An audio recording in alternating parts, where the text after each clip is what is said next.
உடல் மற்றும் அறிவு வளர்ச்சி 6 முதல் 10 வயது வரை. அதில் உடல் வளர்ச்சி சுழற்சி பார்க்க போகிறோம். 11 வயசுக்கு மேலே அடலசன்ஸ் ஸ்டார்ட் ஆகிறதுனால அதுக்கு முன்னாடி இருக்கிறது நம்ம பார்க்க போகிறோம். உடல் வளர்ச்சி சீரானதும் முறையானதும் ஆகும். குழந்தைகள் இவ்வளவு உயரம் வளர்வார்கள், இவ்வளவு எடையை பெற்றிருப்பார்கள் என்று எவராலும் அறுதியிட்டு கூற இயலாது. ஸோ உடல் வளர்ச்சி அப்படின்றது சீரானது முறையானது. பாருங்கள், நம்ம சீரானது முறையானதுன்னு சொல்லி நம்ம போட மாட்டோம், சீரற்றதுன்னு போட்டுருவோம். உடல் வளர்ச்சி சீரற்றது அப்படின்னு சொல்லி போட்டுருவோம். ஏன்னா ஆளால் ஒவ்வொரு மாதிரி வளர்கிறாங்க அப்படின்னு சொல்லி சீரற்றது அப்படின்னு போட்டுருவோம். ஸோ உடல் வளர்ச்சி அப்படின்றது சீரானதும் முறையானதும். குழந்தைகள் இவ்வளவு உயரம் வளர்வார்கள், இவ்வளவு எடையை பெற்றிருப்பார்கள் என்று எவராலும் அறுதியிட்டு கூற இயலாது. உடல் வளர்ச்சி என்பது பல காலகட்டங்களை உள்ளடக்கியது. மேலும் உடல் வளர்ச்சி என்பது உயிரியல் நியதிக்கு உட்பட்டதாகும். ஸோ உடல் வளர்ச்சி அப்படின்றது உயிரியல் நியதிக்கு உட்பட்டது. பிறப்பு முதல் 2 வயது வரை உடல் வளர்ச்சி விரைவாக நடைபெறுகிறது. ஸோ பிறந்த குழந்தையிலேருந்து 2 வயசுக்குள்ளே உடல் வளர்ச்சி பார்த்திங்கன்னா ரொம்ப வேகமாக இருக்கும். அதன் பின்னர் உடல் வளர்ச்சி குமரப்பருவத்தை நோக்கி மெதுவாக நடைபெறுகிறது. ஸோ அதுக்கப்புறம் பார்த்திங்கன்னா குமரப்பருவத்தை நோக்கி உடல் வளர்ச்சி மெதுவாக நகரும். நரம்பு மண்டல வளர்ச்சி பிறப்பிற்கு முன்னரும் பிறந்த பின்னர் 3 அல்லது 4 ஆண்டுகளுக்கு மிக விரைவாக நடைபெறுகிறது.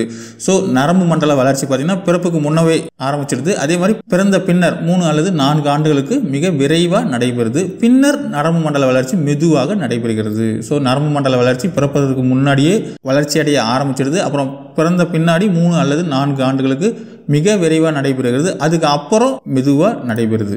மூளை வளர்ச்சி பிறப்பு முதல் 4 வயது வரை விரைவாகவும், அதன் பின்னர் 8 வயது வரை மிதமாகவும், பின்னர் 16 வயது வரை மெதுவாக முன்னேற்றம் அடைந்து முழுமை அடைகிறது.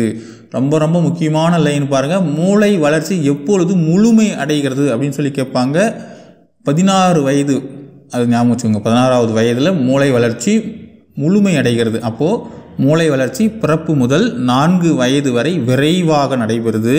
அதன் பின்னர் 8 வயது வரை மிதமாகவும், பின்னர் 16 வயது வரை மெதுவாக முன்னேற்றம் அடைந்து முழுமையடைகிறது. பிறக்கும் பொழுது குழந்தையின் மூளையின் நிறை சுமார் 350 கிராமாக உள்ளது. ஸோ பிறந்த குழந்தையினுடைய மூளையினுடைய நிறை சுமார் 350 கிராம்.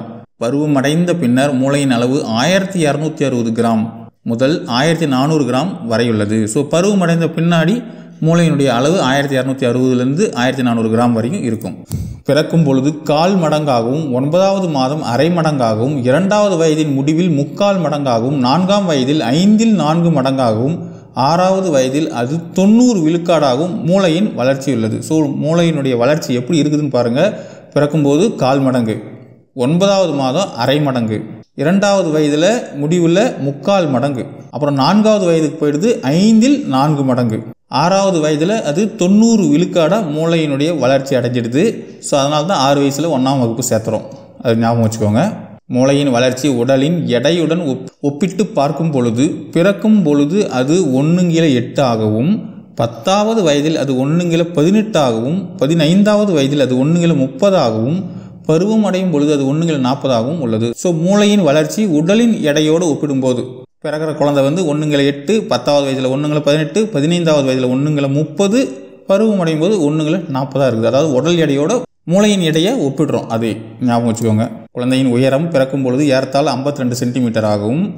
ஸோ பிறந்த குழந்தை 52 சென்டிமீட்டர் இருக்கும் ஏறத்தாழ. 5வது வயதில் 106 சென்டிமீட்டர் இருக்கும்.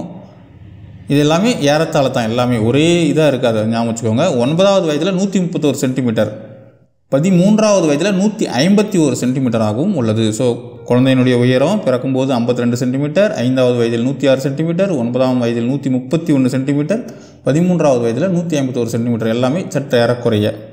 ஆரம்ப நிலையில் உயர வளர்ச்சி விரைவாகவும் பின்னர் மெதுவாகவும் உள்ளது.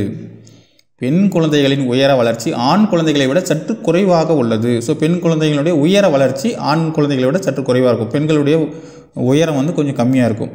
குழந்தைகளின் உயர வளர்ச்சியில் தனியால் வேறுபாடு அதிகமாக உள்ளது. ஸோ குழந்தைகளுடைய உயர வளர்ச்சியில் தனியால் வேறுபாடு அதிகமாக இருக்கும்.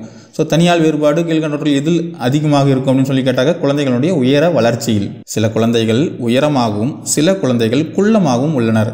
6 அல்லது 7 வயதில் உயரமாக உள்ள குழந்தை 15 அல்லது 16 வயதிலும் உயரமாக உள்ளனர். ஸோ சில குழந்தைங்க குள்ளமாகவும் சில குழந்தைங்க உயரமாகவும் இருக்கும். 6 வயசில் அல்லது 7 வயசில் உயரமாக இருக்கக்கூடிய அந்த குழந்தை வந்து 15-16 வயசுலையும் உயரமாக தான் இருக்கும்.